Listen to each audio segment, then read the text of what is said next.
Hello, hello, hello, and welcome back, all of my beautiful friends from the internet. I hope each and every single one of you is doing just fine on this wonderful, happy Tuesday morning, or whenever you happen to be listening to this podcast, whether that be morning, evening, or night.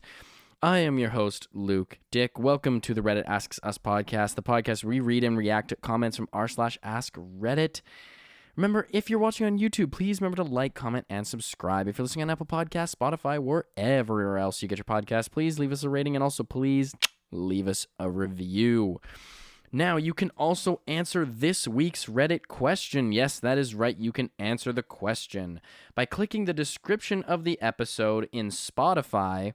And then below the description, you should see this week's question. And to the right is a white icon that says reply.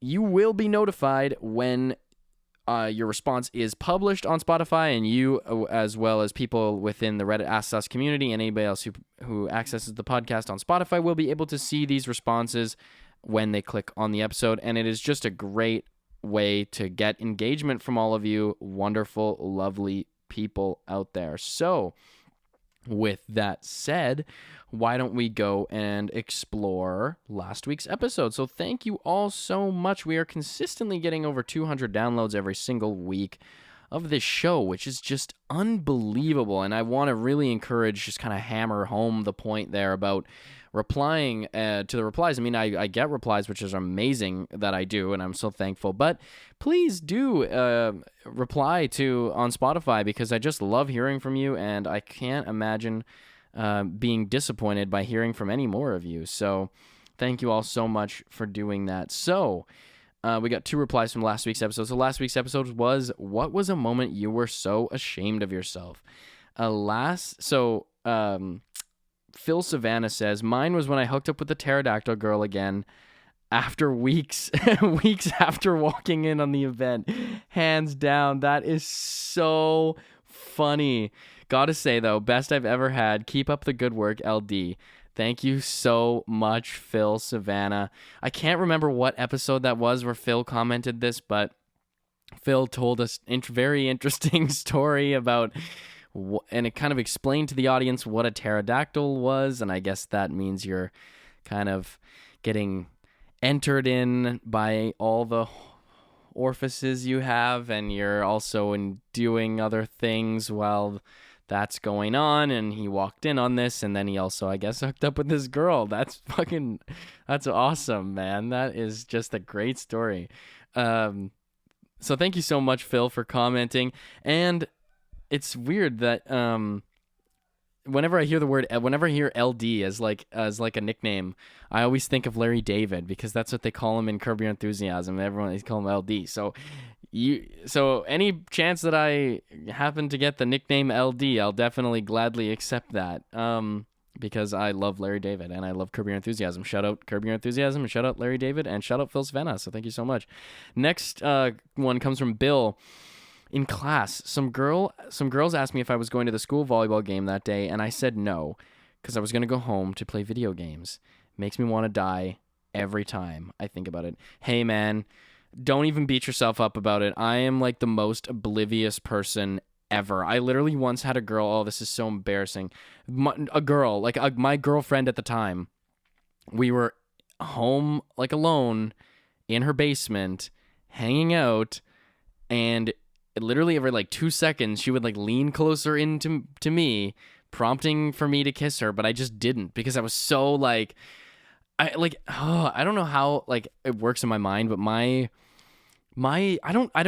never want to assume. Like, I just don't want to assume. Like, I don't want to be that guy. Like, I feel like it's just I hate making first moves. I can't stand it, because it's just, I don't want, first of all, of course, I've got a deep-seated fear of rejection that makes its way all the way back to my childhood. No, it kind of does. But for real, though.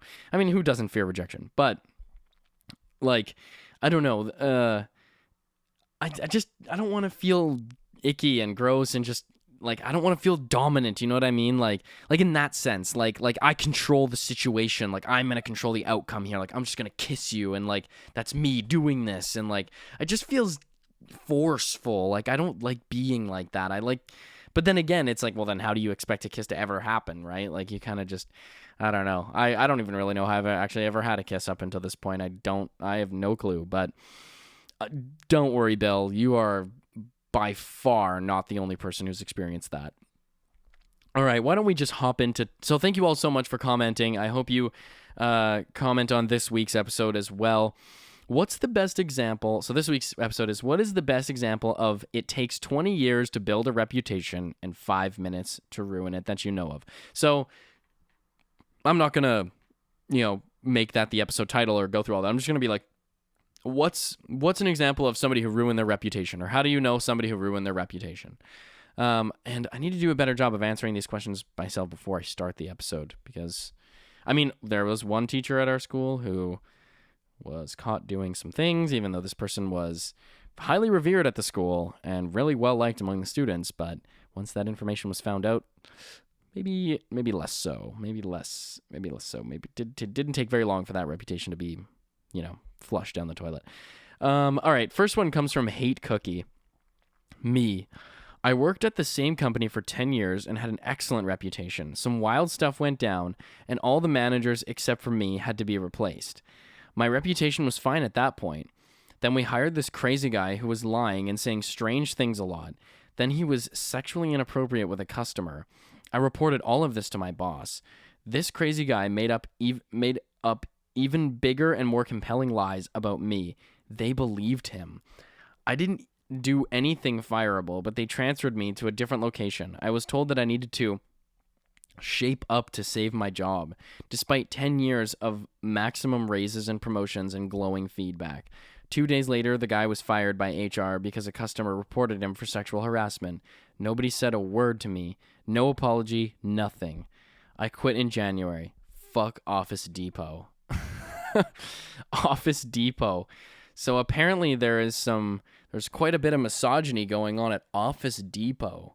So, maybe that's not too far off from the actual Office, like the TV show. I could see that as being an Office episode. So that is very unfortunate that you, get out of there.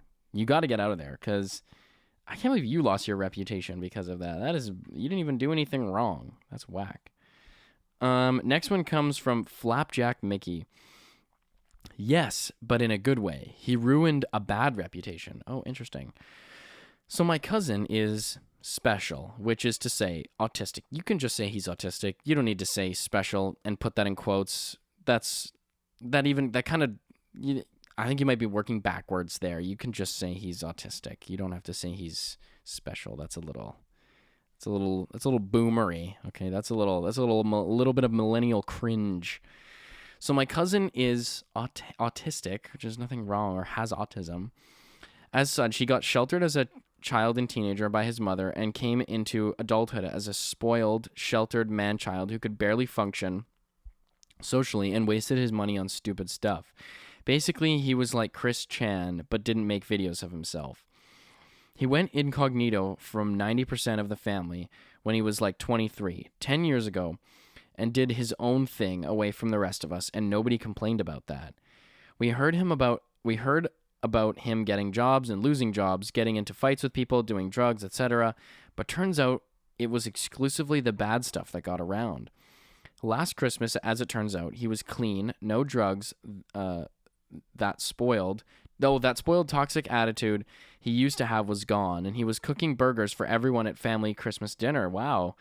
They were delicious. He'd apparently been holding down a steady job for the last 6 years, hadn't been in a fight for about that long, and refers to his drug years as my stoner days and jokes about them. My stoner days. When I was back in my stoner days when I was smoking crack. But the 5 minutes that it sounded like he has a sense of humor about it. So I'm taking some liberty with this one, folks. But the 5 minutes that really turned his reputation around, my sister started choking on an underchewed piece of burger. We were all talking amongst ourselves and didn't notice, but he did. He left the stove, ran over, started palm striking her in the back, and got her to cough up the big lump of unchewed burger and bun. We didn't notice anything was wrong until the first strike. Once she coughed it up, He nonchalantly said, "Yeah, there's your problem." Like a mechanic noticing there's something wrong in an engine, gesturing to the lump. He showed us all that day and proved to all of us that we were completely wrong about him, or at the very least, what we knew was severely outdated and negatively biased. Well, that's a very positive story. We don't often hear that on Reddit. On Reddit, we often hear the very opposite. It's tends to be the other way around for most situations like that. But that's good. That's good. And also, I wouldn't refer to your cousin as special anymore. I wouldn't do that. I don't think that's. I think that's a little outdated. Okay, I think the information that you're getting, about your cousin and about society at large in general is that we don't really call them, people with mental, challenges, special anymore. That seems to be a little degrading, but that's really a wholesome story though. So thanks a lot, Flapjack Mickey. So next one comes from 8-Legged Squirrel. We had a guy on a super big important call where my boss's boss's boss was speaking, and some guy comes off mute in front of 300 people and says, "Don't get why we gotta be on these stupid fucking calls. They're all just talking their ass anyway. They're just here to say, 'Oh, look,' and cut off." Way high up guy that was speaking, Darren, guy that was talking trash, finish that sentence for us. What do you have to say? Silence. Come on, Darren, don't be shy. More silence. Okay, moving on. That's so tough. That's a tough one. Yep. This is the paradox of Zoom. It's so convenient, but until you say something bad about where you work, then, and you know what I don't get though about these like Zoom calls and stuff is the people who don't wear pants. It's like, yeah, so are you honestly sitting there comfortable just wearing a shirt and not wearing pants? Like, I would feel so exposed. Like, I would at least, even if I wasn't going to wear pants, I'd at least wear shorts or sweats or something. That I feel like underwear, really, bro? Like, don't you feel a bit like Winnie the Pooh type of beat? You know what I mean? Like that. Come on, bro. Like that's a little breezy for me. Okay, a little too chilly down there. All right. I think I gotta package things up, make sure things feel cohesive.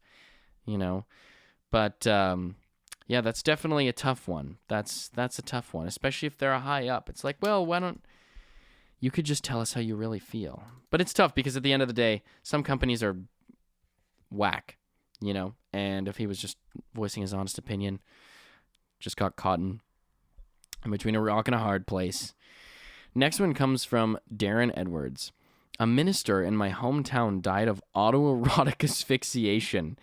His congregation didn't even hold a service for him. His family disappeared within a week. It was like he had never existed. Jakendrick 3 replies and says, "That's kind of sad. Of all the problematic sexual tendencies that pastors and priests are known for having, this seems so harmless." Well, not harmless, I suppose. Yeah, exactly. It's like you could have found out a lot of worse things about your priest. All right, like I don't know, it seems a little silly to think that, priests haven't done or are not known for much worse things than that. Okay? Like I'm gonna speculate here, okay, that I think there are a couple worse things that could have happened, could have information you could have heard about your priest, I think autoerotic asphyxiation is, well, you might be disappointed, but I guarantee you're not going to be as disappointed as if it was what you're hearing about a lot of the other priests. All that stuff that made a lot of people, like leave religion, all that stuff. The actual illegal activities, the highly illegal and extremely immoral. I don't think autoerotic asphyxiation is immoral. Some people just, that's how they get off, man. That they're having a good time, okay? Now, it's not our place to judge, all right? It's not our place to judge someone, who likes a little, like to be choked out a little bit, just like Darth Vader type, type, people just like to be choked. There's nothing wrong with that. Now, what is wrong is all that shit that the other priests are doing. Now we can have a judgment about that. All right. So I'm starting a petition. All right. We want to be judging this priest too much. Okay. Let's honor him a little bit. It's a pretty hardcore way for the priest to go out. If anything, I respect him. He was on top of the world. Okay. At least he died doing something he loved. All right. Died doing something he loved. Can't discount him there. All right. Next one comes from Joyce Chaotic Whatever. Director of a place I worked sent an employee a dick pic as a long shot. Oh my God. I don't know if that was supposed to be a pun, but that's a really bad pun. Just kidding. It's awesome. Fuck. Employee was at a party where she promptly showed other people wondering what the fuck just happened. He had access to her phone number, but she had never willingly given it out to the director for any social engagements. Obviously, he went through files and found it and thought it would be a good idea. Yeah, let me just invade someone's privacy and send them an explicit photo that they would probably not want to see even if they had my number in their phone. Why don't we just go ahead and do that? Because that's just going to make that dick pic just hit even harder, That's really what people enjoy. Not only did you send me a dick pic, but you also completely violated my privacy. Wow, it's like a 2-for-1 there. Wonder if you got a discount. The worst part is that it was a picture of someone else's, oh my God, someone else's dick that he was claiming to be his. Anyway, he came in after his weekend and after a brief HR visit walked out. Oh, his wife worked there too, and they just had a baby. The workplace is like high school, so everyone knew what happened about 2 hours after he walked out. Marriage and career ended in the speed of sending a text. Small, big industry, and the news got around fast about the whole ordeal. At the time, the place I worked at was in California, and the place that happened was on the East Coast. Oh my goodness. And it wasn't even a former coworker who told me the story, but my new manager who had never even worked at my old place. I then asked a mutual friend, my ex-husband, if the rumors were true. He confirmed as it was right next to the employee who was he was right next to the employee who received the text and unfortunately saw it with his own eyes. That is awful. What? I'm trying to there's one thing I skipped over here. I'm like, oh yeah, I saw this kid on TikTok. Oh my God, he does such a good job. Oh my God, he's so funny. I can't remember his name again. I'm really sorry. I could find it, but it's like he did like this impression of that 30-year-old coworker that you have at your job when you're a teenager, and he's like, we should smoke together. Yeah, we should smoke together sometime. Yeah, how old are you? 16? Yeah, we should totally smoke together. Oh, you're busy? Oh, okay. Well, he was like, oh, am I married? I'm not that old. I do have a few kids though. Yeah, but we should definitely smoke together sometime. And he's like, do you have a license? Do you need a ride after work? We could even smoke in my car and then I could drive you home. Or we could go back to my place. Like, oh my God, it's like your 30-year-old coworker. And you're like, oh, it's so icky. I just know so many people like that. It's just awful that really does happen in real life. I could show you the back of the kitchen and we could smoke. It's just constantly wants to smoke. Always wants to smoke. Next one comes from Pesky Cat 42. Prince Andrew did a good job of keeping a relatively low public profile for years after his divorce. The work he was assigned to didn't require much TV. Then after the Epstein accusations, that interview must have been the most excruciating thing I've ever watched. I imagine he walked away thinking he had done a good job, and yet for everyone that watched it, it was the nail in the coffin. Oh my God. How do you even, I don't even know what was going into his mind when at the peak of accusations, he's just like, yeah, let me go on TV. I mean, honestly, if like in my honest opinion, I'm actually really glad that it happened because it's like, yeah, we all did get to see, the moment where, this guy was, obviously guilty, which is a good thing for society because we're like, yes, like, let's go. Like, this guy's obviously a fucking pedophile, and he obviously just gave that away. But like, if you're him, yeah, what are you thinking? Like, yes, I've just been accused of, pedophilia. Maybe I should go on television.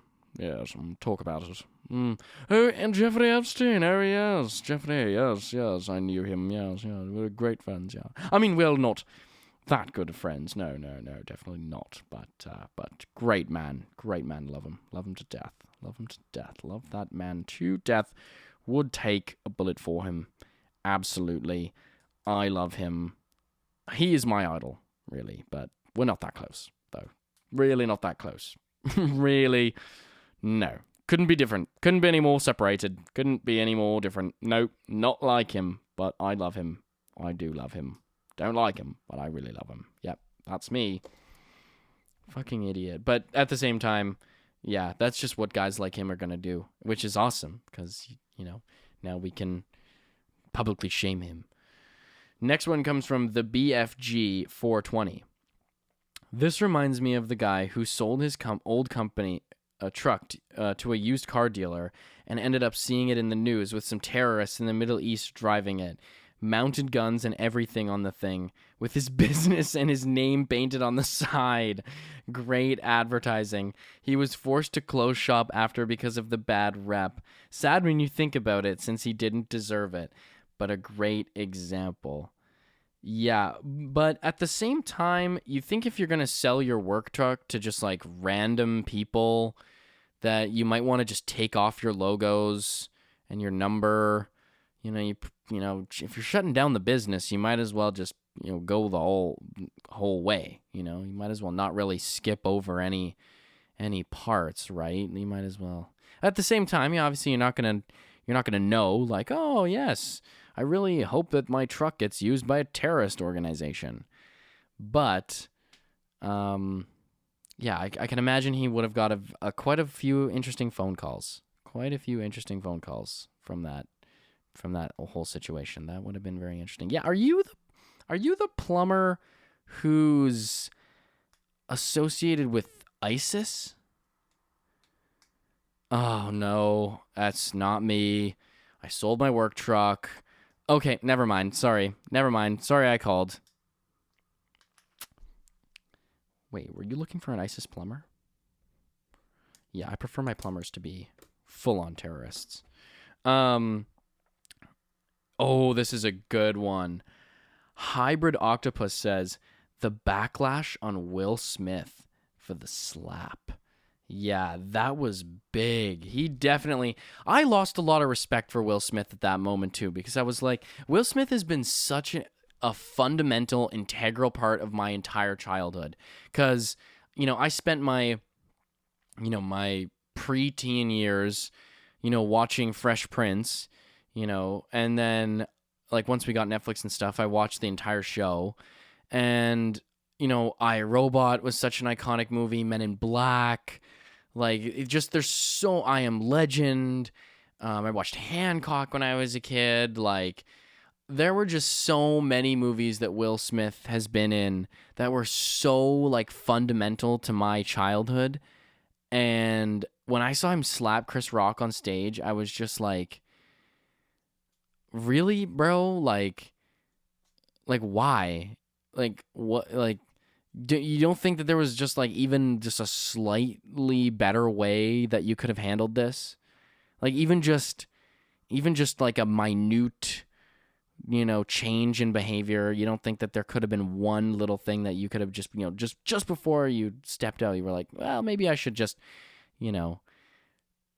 think about this and maybe just talk to him backstage or have a personal conversation with him before I slap a man in front of the entire world, really.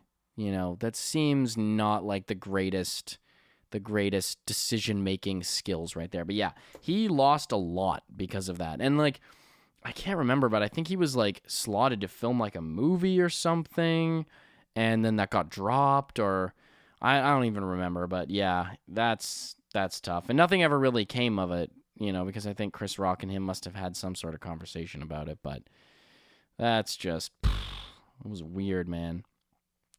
Next one comes from Thirsty Weirwood Roots. My father grew up believing he was an honest, hardworking, and loyal man. While he was absolutely a hardworking man, finding out when I was 21 that he had another house, woman, and child 20 minutes down the street that he went to on his frequent business trips dispelled the notion that he was honest and loyal. This is like, how do you keep this up? Like, how do you have a whole separate family? Not only that, they live down the street. How do your kids not know each other? It's like, yeah, Jimmy, I wouldn't play with that kid down the street. He's fucking weird. He's just a weirdo. I don't like his parents, and I don't think you should hang around him. Oh, well, I met him at the park today, and I actually really did like him. I thought we could be really great friends. If you ever see that kid again, then you're not leaving the house. You're grounded forever. That's how I feel about this kid. All right? So you're not allowed to hang out with him literally ever. Okay? If you see him, tell me about it. All right? Because I'm trying to know. And run. Run in the opposite direction. Come back to this house immediately. I think, honestly, that he's gonna kill someone. He's gonna kill you. I think he's gonna kill you. I feel that. Yep. I just feel the energy. He's a killer. Yep. Don't go near him. Like, how can you have a mental conscience in your mind that's being like, yep, this is fine. This is all fine. Being constantly paranoid and juggling these two completely separate lives, 100% cool. You know, that seems like, how can you have that mentality? Like, yeah, two separate families, you know, completely lying to everyone in my life. Yeah, this is fine. This is light work, all right? Reply from Longshank Shank. In another life, I would conduct a study / write a book / do a documentary on men who have two separate families. Not just men who cheat, but men who have two separate families. All of the effed up behavior, this fascinates me to no end. I knew a guy whose father was a lawyer and had a family a few miles away. Everyone found out after he dropped dead in his office. My wife's college classmate's husband, airline pilot, had a family in another city. I'm sorry to hear about what you went through and possibly continue to deal with. Yeah, I'm making jokes, but yes, that is awful. That you had to find that out. But at the same time, it's also just like your dad, like, what the hell? Does this guy work for the fucking CIA or something? Like, is this guy top fucking NSA intelligence that we got here? Like, FBI, recruit this man. Like, he literally hid an entire family, you know? Like, how's that? The one people are talking about here, hid a family, and the only way they found out was after he died. Like, how do you coordinate that? Like, no. And like, not only does this man he doesn't need a wife, or he doesn't need a mistress. All right. No. I need a family. All right. I don't want to be paranoid about meeting up with my mistress. I want to be paranoid about going to my other son's soccer games. You know, I want to be paranoid about seeing other parents that I know at those games. Like, what is going through your head? How do you not live in a constant state of paranoia? I bet you the way he died was a freaking heart attack. Because he was like, God damn, I can't handle this anymore. 15 Cent comments. Next comment says, American Ninja Warrior winner Drew Dressel. After years of training, competing, and coming up short, he finally won in Season 11 and became just the third person to ever achieve total victory and won the $1 million prize. Months later, he was charged with, oh God, No, month later, he was charged with child, crimes. The court case is still ongoing, and he could face years in prison and massive fines. And to state the obvious, he will likely never compete again. Oh God, what is wrong? Why? What is up with these fucking pedophiles, man? Like, why? I don't get it, man. It's just, I think this is getting out of hand. All right. I think we need to do something about this. All right. I think we need to really discourage this behavior. I saw on the news, Larry Nassar, in case nobody knows who Larry Nassar was, he was like the chief medical officer or whatever, and worked at Michigan State University for the USA Gymnastics, the the female USA Gymnastics. And he was like, let's just say using very different and strange techniques to, on some of these young women he was dealing with. And then so he got sent to jail, obviously. And I just heard today that he got like stabbed like a bunch of times, but he's in stable condition. It's like, damn, that's an L. That's a fat L. You just wish that you couldn't just get him a little better. Just one strike a little harder. But I think he's definitely on watch now, so he should be.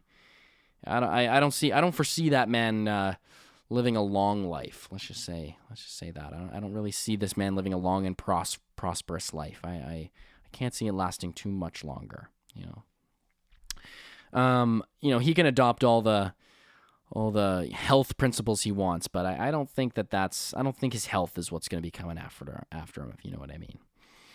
Next one comes from Muffin Man 8 Your Mom. How about the lady who tweeted something racist right before a flight, and by the time it landed, she was canceled and fired from her executive job? That took 5 seconds, not 5 minutes. It's going to be a record. Here's the edit to the link. Okay, let's see what we can do. The Guardian.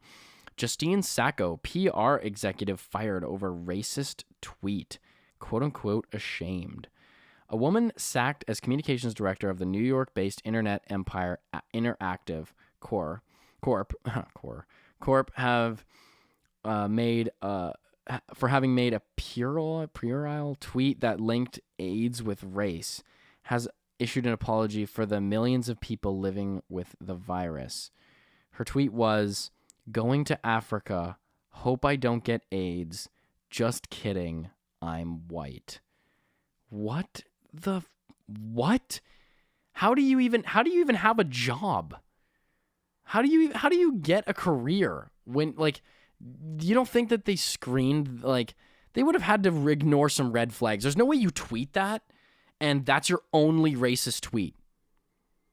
Like, we need to put some more pressure here on Interactive Corp for hiring this woman. Like, there's no way you just tweet something like that and it's like, oh my God, I had no idea that, what's her name? Justine. There's no way you tweet that and are like, and work with her and are like, oh my God, Justine's racist. Like, come on, get out of here. Like, that's just not happening. Like, there's no way. This must, like, we need to put some more responsibility on the company, all right? If someone's going around saying some racist shit, then, okay, I think we need to be a little bit, cautious about keeping this person on our payroll. That's not the only one. Okay, that's not the only time. And if she's tweeting this, then I guarantee you people have overheard some probably much worse things in the office. So that this doesn't pop out of nowhere. Oh my God, I had no idea they were racist. Like, people tend to keep that stuff fairly surface level. I haven't met a lot of racists who keep that inside. That tends to be something their racists are pretty vocal about. So, Interactive, I hope you guys figured out, what you're doing. All right. Slade. Next one comes from Slade Riprock. My former boss in politics, who was hugely respected within his party and had a secretly recovering alcoholic, got so angry about the opposite party winning the election that he fell off the wagon and then drunkenly sent emails to what would be his new boss, calling him a Mormon sister fucker. He was fired and went on a bender for some time after that. Ended up having to leave the area and move to the East Coast in order to get work. Yikes. That's tough. Reply from a stranger says, hi, says, I used to work for a humanitarian aid nonprofit. My old boss was the sweetest, most wholesome, super Christian woman I had ever met. A year after I left the job, I read an article about how she kidnapped 2 kids from an event she worked because she thought the father was a Satanist or something. He was an atheist. I would have never pegged her as that kind of Christian. That's, I think, certifiably batshit insane. All right. My buddy Sam said that one time he was like in Texas or something, and some kid was like, "Oh, I'm Christian. Like, what are you?" And are you Christian or something? And Sam was like, "Oh, I'm like, I'm an atheist or something," because his parents aren't religious and whatever. And apparently this kid's like parents like took him away. Like they were like, "Don't hang out with that little boy anymore. He's raised by the devil. He's not going up with the rapture. When the rapture happens, he's being left behind. In fact, he's probably going down." Like, yeah, this person's an atheist. How about I steal their kids? Because that's a really moral thing to do. Christianity just speaks to me. It just, tells me to follow the Lord and don't lie and, be faithful and to steal kids, just when they're not Christian, just class your Christian activities. You know how it is. All right, folks, I'm going to end that for today's episode. Thank you all so much for tuning in to today's episode of the Reddit Asks Us podcast. Remember to answer this week's Reddit question in Spotify, and you will be notified when your post is published. Thank you so much for listening to the Reddit Asks Us podcast. I am your host, Luke Dick. If you're listening on YouTube, remember to like, comment, subscribe. If you're listening on Apple Podcasts, Spotify, wherever else you get your podcast, please leave us a rating and also leave us a review. Thank you all so much. Peace out. Love you. Bye.